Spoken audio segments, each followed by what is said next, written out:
সপ্তাহৰ 7টা দিনত যদি 7বিধ দ্ৰব্য মিক্স কৰি আপুনি গা ধুৱে তেতিয়াহ'লে আপোনাৰ বিভিন্ন সমস্যাৰ পৰা আপুনি সমাধান উলিয়াব পাৰিব। যেনে ধৰক আপোনাৰ সোমবাৰে যদি গা ধোৱা পানীত অলপমান কেঁচা গাখীৰ মিক্স কৰি গা ধুৱে তেতিয়াহ'লে আপোনাৰ আয়ুস বৃদ্ধি হয়, লগতে আত্মবিশ্বাস বৃদ্ধি হয় আৰু মন শান্তিত থাকে।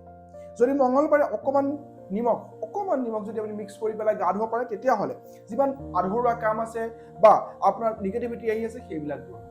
বুধবাৰে যদি এটা ইলাচি গুড়ি কৰি পেলাই আপুনি গা ধোৱা পানীৰ লগত মিক্স কৰে, যিমান বেয়া সময় চলি আছে সেই বেয়া সময় নাইকিয়া হ'ব, লগতে মনটো বহুত বেছি প্ৰফুল্লিত হৈ থাকে।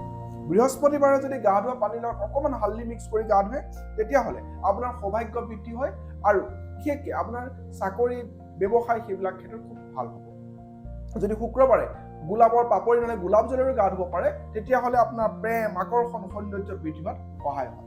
যদি আপুনি শনিবাৰে অলপমান মিঠাতেল মিক্স কৰি পেলাই গা ধুব পাৰে বা অলপমান তিল দি পেলাই গা ধুব পাৰে তেতিয়াহ'লে আপোনাৰ যি শনিৰ দোষ আছে, ৰাহু দোষ আছে সেই দোষ নাইকিয়া হয় আৰু চাকৰি ক্ষেত্ৰত যদি কিবা বাধা আছে সেয়াও দূৰ হয়। আৰু দেওবাৰে অকণমান গংগাজল আৰু ৰঙা চন্দন বা যিকোনো ৰক্ত বস্তু যেনে আপোনাৰ সেন্দুৰ হ'ব পাৰে, কুমকুম হ'ব পাৰে, অলপমান দি যদি আপুনি গা ধুব পাৰে তেতিয়াহ'লে আপোনাৰ যি কনফিডেন্স আছে সেই কনফিডেন্স বৃদ্ধি হ'ব, আপোনাৰ মুখত পজিটিভিটি আহিব আৰু লগতে যিবিলাক সৰু সৰু নিগেটিভিটি আছিলে সেইবিলাক নাইকিয়া হ'ব। মনত ৰাখিব এইকেইটা দ্ৰব্যৰ বাহিৰেও আপুনি গা ধোৱা পানী যদি ফিটকিৰি, কৰ্পূৰ, নিমখ মিক্স কৰি বা কফি পাউডাৰ মিক্স কৰি ডেইলি বেচিছত গা ধুৱে তেতিয়াহ'লে নিগেটিভিটি, ব্লেক মেজিক বা বিভিন্ন ধৰণৰ নজৰ লগাৰ পৰা আপুনি আঁতৰি থাকিব পাৰিব। গা ধোৱা পানীত ডেইলি যদি গংগাজল নহ'লে সৰ্বসতিও মিক্স কৰিব পাৰে বা আমি বনাওঁ এটা দ্ৰব্য বাথিং চল্ট বুলি, সেই চল্টটো যদি আপুনি ইউজ কৰে আপোনাৰ বিভিন্ন ধৰণৰ নিগেটিভিটি নাইকিয়া হ'ব।